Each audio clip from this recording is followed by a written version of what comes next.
안녕하세요. 샘더사우 수학코치입니다.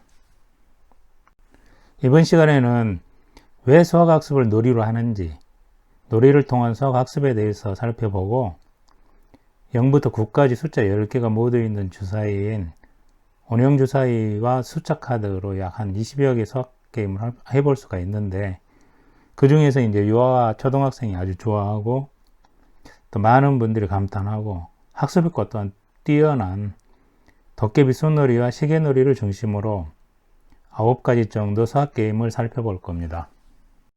여기 이제 사진이 하나 보이는데요. 이 그림이 수학 과제라고 가정하고, 또 이제 가운데 노란 동그라미로 지금 표시한 부분 있잖아요. 이걸 정답이라고 가정해 봅시다. 수학 문제를 푸는 것은 정답을 찾아가는 과정이죠. 이제 아이들을 마을 입구에다 내려놓으면서 설명합니다. 이 길을 따라가다 보면은 하얀 4층 건물이 있을 거야. 그 건물을 찾는 거야. 알았지? 자, 아이들이 이제 실제로 그렇게 했을까요? 상당수 아이들은 한 30분 만에 설명한 대로 찾아가서 하얀 4층 건물을 찾았어요. 그런데 몇몇 아이들은 온 동네를 다니다가 대략 한 2시간 만에 핸드폰이 왔어요. 선생님, 여기 빨간 지붕이 있는 건물 옆에 있는데요. 근데 어떻게 찾아가요? 그 선생님 이렇게 하시겠죠, 이제. 몇 미터 가서 좌회전하고, 몇 미터 가서 우회전하고, 그렇게 하면 찾아올 수 있을 거야. 그렇게 자세히 하든가. 아니면, 너 지금 뭐가 보이니? 그러니까, 뭐가 보여요? 그러니까, 그럼 앞으로 쭉 내려오다 보면은 오른쪽에 있을 거야. 이런 식으로 설명을 하겠죠. 자, 여러분은 1번, 30분 만에 찾은 아이들을 제지합니까? 2번, 2시간 만에 찾은 아이들을 제지합니까? 3번, 둘 다 제지합니까? 물론 이제 들어간 노력, 비용, 시간 대비 효율을 따지고 싶겠죠. 또 따질 때는 따져야 하지요. 그런데 학습하는 것을 경제 논리로만 결정할 수 있을까요? 우리는 1번과 2번을 매우 어려운 일이지만 합리적으로 조합하는 게 좋지 않을까 싶네요. 그런데요, 먼 시간이 흐른 뒤에 이제 아이들을 왼쪽 산이나 오른쪽 산이나 마을 어떤 곳에 아이들을 내려놓고요, 다시 이제 하얀 4층 건물을 찾으라고 하면 어떤 아이들이 잘 찾을까요? 아마 온 동네를 헤맨 아이들이 아무래도 잘 찾겠죠. 그러니까 아이들이 체험하는 것은 버릴 게 없어요. 특히 초등학교 때는 더 그렇죠. 그렇게 체험하면서 개념이나 원리를 의미 있게 깊이 학습할 수 있는 기회를 제공하는 것은 매우 중요한 것 같습니다. 왜 놀이를 통하여 수학학습을 하냐면은, 첫 번째 이제 놀이는 아이들이 가장 즐기는 활동이죠. 두 번째, 어린이들이 자발적으로 하는 활동이죠. 세 번째, 놀이는 반복적인 활동이에요.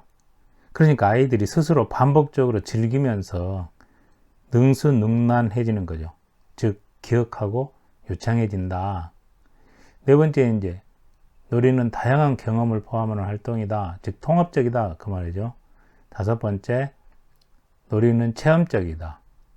여섯 번째, 놀이는 탐구적이며 창의적이다. 일곱 번째, 놀이는 사회성, 리더십, 멤버십, 인성 요소를 포함한다. 이제 예를 들어서 숨바꼭질을 한다고 가정하고 살펴봅시다. 먼저 이제 아이들은 놀이 규칙을 정하겠죠. 자, 1. 술래는 눈을 감고 1부터 10까지 5번 센다. 1부터 10까지 세는 대신에 무궁화 꽃이 피었습니다를 5번 해도 된다. 두 번째 놀이 규칙. 술래가 수를 세는 곳이 집이다. 세 번째, 술래에게 잡힌 참가자가 다음 술래가 된다. 잡혔다는 거예요. 발견만 돼서는 아니고. 네 번째, 술래가 숨어있는 참가자를 발견하면 이름을 말하고, 자, 술래가 먼저 집을 터치하면 잡힌 것으로 간주하고, 이름을 말했지만 참가자가 먼저 집을 터치하면 잡히지 않는 것으로 간주한다. 5번째, 참가자는 집에서 5발 이상 떨어진 곳에 숨어야 한다. 6번째, 술래가 참가자를 한 명도 못 잡으면 계속해서 술래를 해야 한다. 이렇게 규칙을 정하고 숨바꼭질 놀이를 시작합니다. 참가자는 술래가 수를 세는 동안에 주변의 지형지물과 놀이 규칙을 생각하면서 전략적으로 결정하고 실행을 하겠죠. 첫 번째, 안전히 꼭꼭 숨어서 절대로 발견되지 않도록 하든가. 두 번째, 술래에게 발견되더라도 자기가 먼저 집을 터치할 수 있든가, 터치하는 방법을 전략을 선택하든가.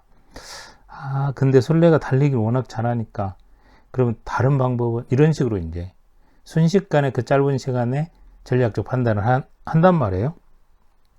그리고 그것을 실천하죠. 실행을 해요. 자, 어떻습니까? 그러니까 놀이를 하는데 이미 아이들이 자발적이죠. 그리고 반복적이죠. 그리고 전체를 통합적이죠. 그리고 지형짐을 이용한다는 전략 굉장히 창의적입니다. 그리고 사회성, 리더십, 멤버십, 인성요소, 전략적 판단 모든 것을 포함하고 있지 않습니까? 아이들에게 놀이는 이런 것이죠. 이제 숨바꼭질 대신에 수학놀이를 하면 되는 거죠. 자, 이제 원형주사위와 숫자 카드로 하는 수학 게임입니다. 이 원형주사위는 좀 특별하죠. 왜냐면은 0, 1, 2, 3, 4, 5, 6, 7, 8, 9, 즉 숫자 10개가 다 있는 주사위예요. 정육면체 주사위하고 차이점은 정육면체는 1, 2, 3, 4, 5, 6까지밖에 없지. 그러니까 7, 8, 9, 0이 없어요. 또 이제 원형으로 돼 있다 보니까 이제 평면을 어떻게 구획 정리를 하냐, 나누느냐에 따라서 다양한 주사위를 만들 수 있어요. 그거는 이제 이 강좌 뒷부분에서 다시 한번 설명을 드릴게요.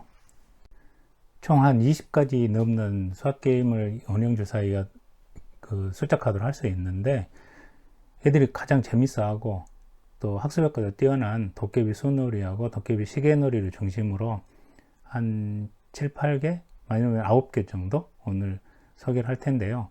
먼저 도깨비 수놀이 세트 구성을 보면은 원형 주사위가 있어요. 그리고 이제 도깨비 수놀이 판이 4개가 있죠. 빨강, 파랑, 초록, 노랑. 그 다음에 이제 게임판에, 놀이판에 맞춰서 이제 숫자 카드가 있어요.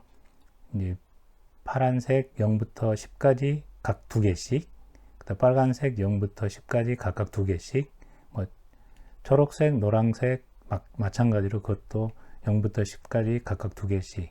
그래서 이제 총 숫자 카드가 88개, 그 다음에 이제 캐릭터 카드가 4개 있어요. 이렇게 돼 있고, 당연히 이제 그 세트 안에 게임 설명서나 그걸 포장할 수 있는 상자, 이런 것들로 구성되어 있죠. 게임은 이제 4명이 할 수 있게 구성되어 있는데, 게임판이 4개니까 2명 이상이면 할 수 있고, 경우에 따라서는 이제 한 팀에 2명씩 하면 최대 8명까지 그렇게 게임을 다양하게 할 수 있습니다. 그리고 이제 도깨비 시계놀이 세트는 이제 도깨비 수놀이 세트하고 비교해서 거의 비슷해요. 게임판이 이제 시계 게임판으로 바뀌겠죠. 시계놀이니까. 그리고 시계에 있는 숫자를 맞춰내야 하니까 숫자 카드가 0부터 12까지 다 2개씩 있죠. 그러니까 숫자 카드가 초록, 노랑, 빨강, 파랑 이제 13개씩이죠. 0부터 12까지니까 104개고, 캐릭터 카드가 4개. 그래서 이제 총 108개 있죠. 그리고 시계놀이판 4개. 그 다음에 당연히 이제 설명서, 그 다음에 이제 포장 박스 이런 식으로 구성되어 있습니다. 게임은 도깨비 수놀이하고 똑같이 2명 이상, 팀에 2명씩 하면 최대 8명까지 인원을 다양하게 수용하면서 게임을 진행할 수 있습니다. 그럼 이제 도깨비 수놀이 게임 방법과 게임 규칙을 알아봅시다. A와 B가 이제 게임을 한다고 가정하고, 이제 A나 B나 마찬가지로 그림처럼 게임판 위에 숫자 카드를 2줄씩 정리를 하고 게임을 시작합니다. 그러니까 주사위를 던져가지고 주사위점에 해당하는 숫자 카드를 가져다가 각 게임판 윗줄을 다 맞추면, 그러니까 위에 있는 1부터 10까지만 완성하면 게임에 이기는 것으로 그런 게임입니다. 이제 게임 규칙은 원형주사위를 던져서 나온 수에 해당하는 숫자 카드를 도깨비 손놀이판에 옮겨 놓을 수 있죠. 두 번째는 이제 원형주사위를 던져서 나온 수를 두 개로 갈라서 수 가르기를 할 수 있어요. 두 개를 갈라서 그 두 장을 동시에 도깨비 손놀이판에 옮겨 놓을 수 있어요. 세 번째는 이제 내가 내 차례에 왔을 때 원형주사위를 던지기 전에 내 손놀이판에 있는 숫자 두 장을 내놓고 수 모으기를 할 수 있어요. 그 합에 해당하는 숫자 카드를 갖다 다시 놓고 이제 원형주사위를 던져서 나온 수를 가져오는 거죠. 그렇게 수 모으기를 할 수 있어요. 네 번째, 0이 나오면 여기 자세히 보면은요, 게임판이나 숫자 카드에는 10이 있는데 그 원형주사위는 10이 없잖아요. 그럼 0이 나왔을 때 10으로 약속해서 가져오는 방법이 있겠고, 지금 오늘은 이제 0이 나오면 0이에요. 소위 꽝이죠. 아무것도 가져올 수 없는 거죠. 그럼 10을 만드는 방법이 있겠죠. 그러니까 0이 나오면 0이다 또는 게임 전에 10이다 이렇게 약속하고 가져온다. 다섯 번째, 이제 여기서부터는 이제 다른 방법이에요. 따로 이제 오늘은 여기까지 게임 규칙인데 추가되는 두 가지를 더 말씀드릴 건데, 이제 게임을 하다가 가령 15보스를 가져올 수 있다. 그 말은 무슨 말이냐면 내가 이제 던져서 3이 나왔어요. 그러면 3을 가져오든가 10에 대한 3호 보수 7이죠. 7을 가져올 수 있다. 3이나 7 중에 둘 중에 하나를 가져올 수 있는 거죠. 또는 이제 똑같은 논리로 10 말고 다른 숫자를 정하면 되겠죠. 가령 8의 짝 그러면은 3이 나왔는데 8의 짝을 가져올 수 있다라고 약속했다면 8에 대한 3의 짝인 5를 가져올 수 있으니까 3이나 5를 가져올 수 있는 거죠. 근데 재미있는 것은 올림셈이나 내림셈 하는 과정에 어떤 수를 11로 약속해요. 그러면은 3이 나오면 3을 가져오거나 11 빼기 3을 한 8을 가져올 수 있다. 이렇게 되는 거죠. 그것들은 이제 게임 수준에 맞춰서 이렇게 다양하게 아이들이 약속하면서 게임을 할 수 있습니다. 자, 게임을 시작합니다. A가 이제 원형주사위를 던져서 2가 나오니까 숫자 카드 2를 도깨비 손놀이판 위쪽에다 갖다 놓겠죠. 그러니까 이제 B가 또 원형주사위를 던져서 7이 나왔는데 B는 이제 7을 가져오지를 않고 7을 가르기 해가지고 3과 4를 동시에 가져오는 거죠. 당연히 이제 게임판 위에 놓겠죠. 그러니까 이제 A도 던져서 8이 나오니까 8 대신 1과 7을 갖다가 동시에 게임판 위에다가 갖다 놓고요. 이제 B가 던졌는데 0이 나온 거예요. 자, 아까 말씀드린 대로 이번에는 0이 나오면 0이라겠죠. 즉 꽝이죠. 그럼 아무것도 가져올 수 없어요. 이렇게 이제 한참 게임을 진행해서 이런 상태가 됐어요. 이 상태에서 A가 던져서 7이 나왔습니다. 그런데 7을 가져올 수가 없죠. 7카드 두 장은 이미 가져와 버렸고 7을 두 개로 갈라서 가져올 수 있는 방법도 없습니다. 이럴 때는 어떻게 할 거냐? 그러면 도깨비 손놀이판 위에 있는 7을 내놓아야 합니다. 당연히 아래쪽에 있는 7을 내놓겠죠. 이게 어떤 의미가 있냐면은 B는 자기가 원형주사위를 던지기 전에, 던진 후에는 안 돼요. 던지기 전에 자기 도깨비 손놀이판을 보니까 4와 6을 모으면 10이 되거든요. 그래서 4와 6을 내놓고 그 합에 해당하는 10을 도깨비 손놀이판에 가져다 놓고 그 다음에 이제 원형주사위를 던집니다. 9가 나왔죠. 당연히 이제 9를 2와 7로 갈라서 도깨비 손놀이판 윗줄에 딱 놓으니까 이제 1부터 10까지 다 채워져서 완성이 됐습니다. 그래서 B가 승리했네요. 자, 간단해 보이는데 도깨비 손놀이의 장점을 살펴봅시다. 얘들이 무척 재밌어요. 딱 게임을 주면은 끝없이 하죠. 반복하면서. 자, 이를 다양하게 놀이를 구성할 수 있습니다. 아까 0을 꽝입니다, 10입니다 이렇게 할 수 있고, 또 모든 수를 모으게 할 수도 있다. 또 15보수는 아까 어떤 수 짝을 가져올 수 있다. 가령 어떤 수를 8이나 11로 정해놓고 가져올 수 있다겠죠. 두 번째는 놀이를 통하여 수와 세모 기초를 완성할 수 있다. 뭐냐면은 수 모으기, 수 가르기를 하죠. 그러니까 이게 이제 덧셈과 뺄셈의 기초가 되니까 그걸 완성할 수 있습니다. 세 번째는 이제 사회성, 전략적 사고, 논리적 판단, 대인관계 조절 능력, 이런 거 이제 게임에서 이기고 지고 하니까 그게 이제 대인관계 조절 능력이 향상된다라고 할 수 있죠. 이제 여기서 전략적 사고와 논리적 판단에 대해서 살펴봅시다.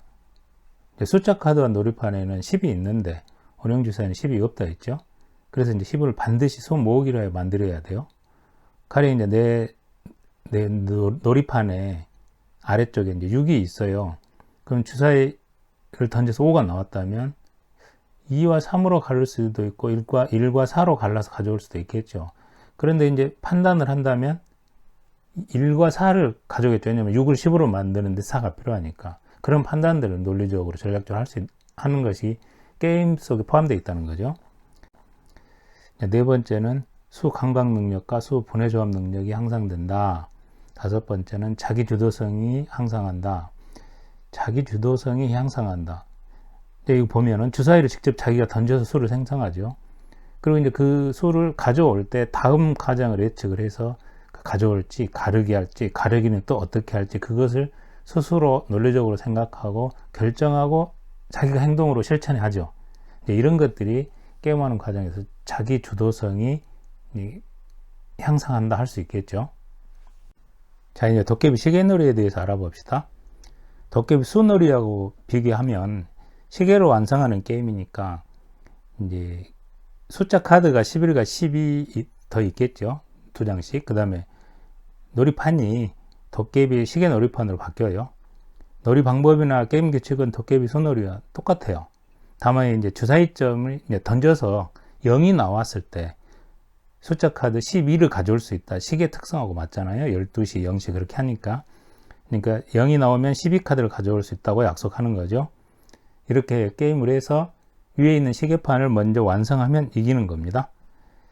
자, 이제 A와 B가 도깨비 시계놀이를 한다고 가정하면 먼저 이제 도깨비 시계놀이판과 숫자 카드를 그림과 같이 딱 정리해 놓고 게임을 시작하겠죠. 자, 이제 A가 원형주사위를 던져서 3이 나오자 숫자 카드 3을 가져다가 시계놀이판에 시계판 위에다가 놓겠죠. 이제 B는 8이 나오자 이제 3과 5를 갈라서 3과 5를 갖다가 동시에 놓았습니다. 이제 한두 번 게임을 더 진행해서 지금처럼 이렇게 됐는데 이제 또 이제 A가 던져서 0이 나옵니다. 그럼 이제 숫자 카드 12를 가져다가 시계판에 놓겠죠.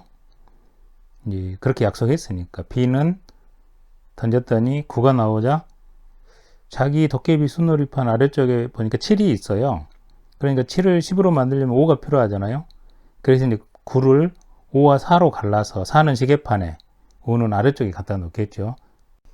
이제 A도 7이 나오자 자기 도깨비 시계놀이판 아래쪽에 놓인 6이 있잖아요. 6을 이제 11로 만들기 위해서는 5가 필요하죠. 그러니까 5와 2로 갈라서 2는 시계판에 5는 아래쪽에다 갖다 놓습니다. 5하고 6을 모아서 나중에 12를 만들기 위해서 자, B는 주사위를 던지기 전에 아까 가져왔던 5와 7을 내려놓고 이제 두 개를 모은 값 12를 시계판에 가져다 놓은 뒤에 주사위를 던져서 이제 9가 나오니까 9를 이제 시계판 위에다 갖다 놓습니다. 이렇게 게임을 해서 시계판을 먼저 완성한 사람이 이기는 게임입니다. 시계, 시각, 시간 이런 것들은 아이들이 가장 어려워하는 영역 중 하나입니다. 이제 도깨비 시계놀이를 통해서 쉽고 재미있게 하고 또 이제 시계와 친해지면서 두려움 없이 시계에 관련되는 학습을 할 수 있겠죠. 그렇게 하기 위해서 도깨비 시계놀이를 하는 거죠. 아이들은 무척 재밌어 합니다. 놀라운 수놀이를 설명할 텐데요. 이제 놀라운 수놀이는 원형주사위 빼놓고 아까 숫자 카드로 하는 보드게임을 이제 하려는데 애들이 어려워하니까 유아들이나 초등학교 저학년도 쉽게 재미있게 할 수 있도록 구성한 게임입니다. 근데 사실은 초등학교 뭐 3, 4학년들도 무척 재밌어 합니다. 게임이 빨리빨리 끝나니까. 그리고 굉장히 쉬워요. 게임 방법은 도깨비 소놀이 세트 경우에는 숫자 카드가 0부터 10까지 있잖아요. 그래서 0부터 10까지 초록, 노랑, 빨강, 파란색 모두 이제 2개씩 있죠. 그 전체하고 캐릭터 카드 4개 있죠. 그러니까 총 92개죠. 그것을 뒤집어서 섞어 놓고 시작하고, 도깨비 시계놀이 세트 경우에는 이제 0부터 12까지 2장씩 있죠. 그러니까 0부터 12까지 초록색, 노랑, 빨강, 파란색 모든 숫자 카드와 캐릭터 카드 4개니까 숫자 카드 104개하고 캐릭터 카드 4개에서 108개를 바닥에 뒤집어서 섞어 놓고 이제 시작을 해요. 게임 방법은 뭐 3명 이상이면 되겠고, 아까처럼 최대 8명까지 할 수 있겠죠. 뭐 더 할 수도 있어요. 여기는 이제 게임판이 있는 건 아니니까. 그런데 이제 기왕에 게임판을 가지고 그 위에다 놓고 합니다. 그러니까 게임 참가자들은 아까 뒤집어서 엎어놓은 숫자 카드 중에 10개를 가져와요. 이제 결론부터 말하면 이 10개를 다 게임 규칙에 따라서 내놓는 사람이 이기는 거죠. 그 다음에 세 번째는 한 개씩 내놓으려면 먼저 등록을 해야 돼요. 그러니까 등록하는 방법은 바로 뒤에 설명할 거고, 네 번째, 자기 차례에 카드를 낼 수 없거나 미등록자, 등록할 수 없을 때, 등록할 수 없는 사람은 새 카드를 하나 가져와야 돼. 바닥에 엎어놓은 것 중에서. 다섯 번째, 바닥에는 항상 2개 이상씩 짝지어 있어야 한다. 아까 등록 방법에서는 이제 나와요. 여섯 번째, 등록자는 이제 내놓기 위해, 이미 등록자가 했다는 얘기는 이미 등록을 했어요. 그 사람들은 하나씩 낼 수도 있고, 규칙에 맞아서 2개, 3개씩 내놓을 수도 있고, 반복. 한 번에 2번, 3번 연속해서 내놓을 수 있어요. 그때에 바닥에 있는 카드를 옮기면서도 할 수 있다. 일곱 번째, 0은 1 앞에만 놓을 수 있다. 이게 이제 게임 방법이에요. 이제 등록 방법은 5, 6과 같이 순서가 바르면은 색깔이 같아야 돼요. 빨간색으로. 그 다음에 7, 7과 같이 숫자가 똑같잖아요. 그러면 서로 색깔이 달라야 돼요. 이거 지금 빨간색 칠하고 파란색 칠하고 다르죠. 그 다음에 5하고 조커 놓으면 이 앞에 두 경우에 조커를, 캐릭터 카드를 조커처럼 대신할 수 있다. 그러니까 이제 여기 5 옆에 있는 캐릭터 카드를 파란색 6으로 생각할 수도 있고, 5 다른 색깔이라고 생각할 수도 있겠죠. 그 다음에 이제 2개 이상이니까 3개일 때도 돼요. 이렇게 6 캐릭터 카드 8을 그렸으니까 이건 초록색 7로 생각한 거죠. 그 다음에 이제 777 이렇게 3개, 4개일 때도 되고, 그렇게 등록할 수 있습니다. 이제 왼쪽은 참가자들이 이제 게임을 계속 진행할 때 바닥에 있는 카드들 모습이고, 그러니까 게임 규칙에 맞춰서 다 있는 거죠. 오른쪽에 있는 카드는 이제 내가 들고 있어요. 이 카드를 어떤 방식으로 내놓는지 그걸 이제 한번 살펴보려고 이렇게 한번 보여봤어요. 그럼 내 카드를 내놓는 방법을 한번 봐봅시다. 자, 먼저 빨간색 5, 6, 내가 카드 7을, 빨간색 7을 가지고 있죠. 그러니까 빨간색 5에다가 5, 6 옆에다가 7을 갖다 놓으면 되죠. 그 다음에 이제 5하고 캐릭터 카드에 있는 것은 이제 내가 빨간색도 5가 있으니까 빨간색 5하고 파란색 5 하면은 서로 색깔은 다르고 숫자는 같죠. 그럼 캐릭터 카드 옆에는 이제 아무 숫자를 갖다 놓으면 되니까, 이거 아니더라도 이제 7, 7 두 개 돼 있죠. 근데 내가 다행히 그 노란색 7이에요. 색깔이 다르죠. 그러니까 옆에 놓으면 2개 이상이니까 3개 됐으니까 규칙에 맞죠. 6, 6 옆에 캐릭터 카드가 있으니까 내가 다행히 또 6하고 8을 가지고 있어요. 초록색, 뭐 파란색에도 상관없고 빨간색도 상관없죠. 그러니까 캐릭터 카드를 6과 8 사이에 끼우면 6, 7, 8 이렇게 생각하는 거죠. 자, 0은 1 앞에다 놓을 수 있다. 이제 5, 6, 7, 8, 9인데 9를 따로 분리시켰어요. 이렇게. 왜냐면 내가 8, 9를 내놓고 8하고 10을 내놓고 싶어서. 그러니까 9를 8과 10 사이에 끼워서 이렇게 놓으면 8, 9, 10 해서 또 규칙에 맞지요. 이런 방식으로 내놓는 겁니다. 자, 게임을 해봅시다. 먼저 게임 순서를 정하고, 여기 이제 참가자 1, 2, 3, 4 있는데 그 순서대로 1, 2, 3, 4 한다고 해요. 바닥에 이제 뒤집어 놓은 숫자 카드 중에서 10개씩 세서 가져갑니다. 임으로. 엎어져 있으니까 어떤 숫자인지를 모르고 가져오는 거죠. 이 가져온 숫자를 모두 게임 규칙에 따라서 먼저 내놓는 사람이 게임에 이기는 거예요. 이제 등록을 합니다. 등록을 할 때는 한 번만 게임 규칙에 맞도록 숫자 카드를 내놓을 수 있어요. 등록할 수 없으면 바닥에서 새 카드 하나를 가져가야 합니다.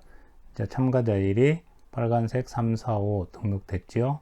참가자 2가 2, 2로 등록하고, 참가자 3이 캐릭터 카드를 썼네요. 참가자 4가 노란색 6, 7, 8, 9 다 등록이 모두 완성했죠. 이제 등록한 참가자 1은 이제 다 보세요. 1, 1 내놓을 수 있죠. 3, 4 내놓을 수 있죠. 자, 10을 노란색 10 옆에다 갖다 놓고, 그러니까 캐릭터 하나를 가져올 수 있죠. 캐릭터 카드를. 거기다가 3을 놔서 이렇게 여러 번 또 바닥을 옮기면서 할 수 있어요. 이제 참가자 2가 3, 3, 5, 5, 이제 참가자 3이 8, 9, 2를 노란색 3, 4 앞에 놓고요. 5를 5 옆에 놓고, 3을 3 옆에 놓으니까 캐릭터 하나가 여유가 있겠네요. 그러니까 2를 1 옆에 놓고, 6을 갖다가 노란색 6을 갈라서 두 장이 규칙이 맞았죠. 이제 0을 놓고 아까 3, 3 앞에 있는 여유 있는 캐릭터 카드를 갖다가 다 내놨죠. 규칙에 맞게. 그래서 참가자 3이 이겼습니다. 이제 참가자 3을 빼놓고 나머지 참가자 1번, 2번, 4번은 계속 게임을 해서 이긴 순서를 정할 수 있죠. 그런 식으로 게임을 진행합니다.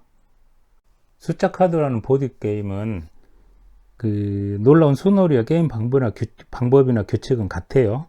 그런데 이제 숫자 카드를 놀라운 수놀이는 2장씩이었잖아요. 그런데 보드게임에서는 3장씩 짝 찍는다. 이제 사실 좀 어려워요. 해요, 아이들이. 그러나 또 재밌어 하죠. 그러니까 이제 등록 방법만 보면은 아까는 5, 6 2장이었는데 5, 6, 7 3장이 한다는 거죠. 그러니까 이렇게 카드를 이제 오른쪽에 보면은 파란색 5, 6, 7 있죠. 그 사이에다 캐릭터 카드 넣었죠. 그러면 파란색 6으로 생각하는 거죠. 또 7, 7, 7 숫자가 같으면 숫자가 각각 다 색깔이 달라야 한다. 그러니까 6, 6 캐릭터 카드 썼다는 얘기는 다른 색 6으로 생각한다는 거. 이렇게 이제 등록 방법도 숫자 카드 3개로 한다. 또 그 내놓는 거나 모든 규칙은 3개를 기준으로 하면 똑같이 게임할 수 있습니다. 원형주사위는 여러 가지 모양으로 디자인할 수 있습니다. 대략 의미 있는 게 30여 개가 등록되어 있는데 그 중에 이제 좀 재미있게 여기서 활용할 수 있는 거 몇 가지만 보시면, 이제 지금까지 우리가 이거 원형 주사위라고 했는데 0부터 9까지 있는 원형 주사위에서 영구 주사위라고 정식으로는 그렇게 얘기를 해요. 그 옆에 이제 0부터 4까지 있는 주사위죠. 그래서 0, 4 주사위. 여기는 5부터 9까지 있는 주사위죠. 그래서 이거를 5구 주사위라고 이름을 붙였어요. 특히 이제 0, 4 주사위나 5구 주사위는 다양하게, 아주 초등학교 연산 영역에 아주 다양하게 사용할 수 있어요. 그 다음에 이제 시계 주사위 할 수 있겠죠. 분수 주사위도 몇 가지가 있는데 그냥 분수 주사위 1, 분수 주사위 2 그렇게 이름을 붙여봤어요. 이제 원형 주사위로 하는 연산놀이 1은 이제 이것처럼 영사 주사위를 2번 던져요. 그래서 2하고 4가 나왔죠. 그러면 덧셈씩 할 수 있죠. 2 더하기 4. 뺄셈씩 큰 수에서 작은 수 빼기 4 빼기 할 수 있겠죠. 이제 5구 주사위하고 공사 주사위를 던져요. 그래 5구 주사위에서 5, 공사 주사위에서 4가 나왔으니까 5 빼기 3, 12하고 뺄셈식을 항상 해볼 수 있겠죠. 5구 주사위를 2번 던져요. 그랬더니 가령 이제 5하고 7이 나왔죠. 그래서 5 더하기 7, 받아 올림이 있는 덧셈식을 해볼 수가 있겠죠. 이제 이게 공사 주사위 앞에는 항상 10이 있다고 생각하고 던졌더니 2가 나왔어요. 그래서 12로 생각하는 거고, 던졌더니 8이 나왔어요. 그래서 12 빼기 8, 받아내림에 있는 뺄셈식 이런 걸 해볼 수 있죠. 뭐냐면 아이가 원형 주사위를 던지면서 숫자를 생성하고 그걸로 12하고 덧셈식, 뺄셈식, 받아 올림 있는 덧셈식, 받아내림 있는 뺄셈식을 스스로 만들어가지고 해결하는 과정이죠. 그래서 이제 좀 아이들이 생각이 유연해지고 재밌어요. 어려운데 재밌어하죠. 원형주 사이로 하는 연산놀이 2는 뭐냐면요, 네모가 있는 덧셈식, 뺄셈식 만드는 거예요.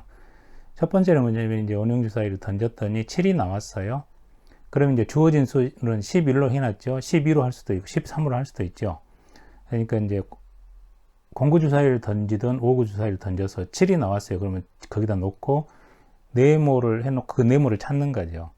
그 다음에 이제 오구주사위를 던져서 이제 주어진 수가 앞에 있어요. 15. 그리고 주사위를 던져서 나온 숫자를 7이 나오면 뒤에 닷부분에 7을 쓰죠. 그리고 네모를 찾는, 네모가 있는 덧셈식, 뺄셈식 만들어서 그 네모를 찾는 이런 연산 게임이에요. 이제 분수는 아이들이 어떻게 개념을 잡느냐에 따라서 중학교 때까지 굉장히 어려워하는 애들이 있고, 실제로 또 어려운 개념입니다. 쉽게 하면 아주 쉽고. 이거는 이제 분모나 분자가 바뀔 때 분수값이 어떻게 바뀌는지를 그리면서 해보는 거죠. 이제 공사주사위를 던졌더니 4가 나왔어요. 그러니까 분모 자리에 4를 놓고 했더니 4분의 1이죠. 4분의 1은 여기에 해당되죠. 또 이제 던졌더니 오구주사위를 던졌더니 8이 나왔어요. 분모가 8이 되니까 8분의 1이죠. 찾아보니까 이게 8분의 1이네요.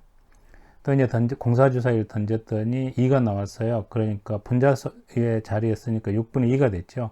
6분의 1은 이거에 해당되죠. 이런 식으로 이제 원형주사위를 던지면서 그 나온 숫자를 추출하고 그걸 분모 자리나 분자 자리에 써보고 그에 해당되는 분수를 찾아보면서 분수에 대한 개념을 놀이로 이제 확립시키는 과정이죠.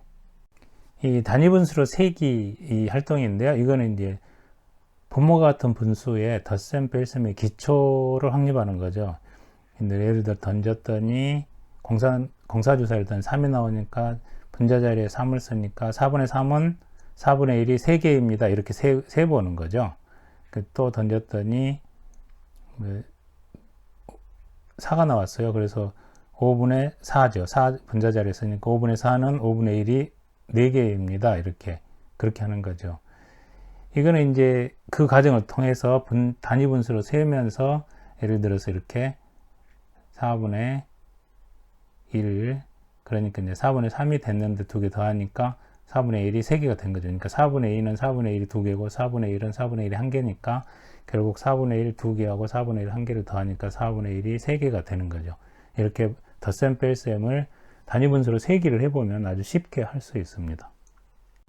이제 분수 그리기 2는 원형주사위 공사와 원형주사위 오구를 던져서 나온 숫자를 가지고 이제 주어진 네모에 써 넣어요. 그러니까 3분의 1 됐죠. 그러면 3분의 1을 그리고 거기다가 색칠하는 거예요. 3분의 1만큼.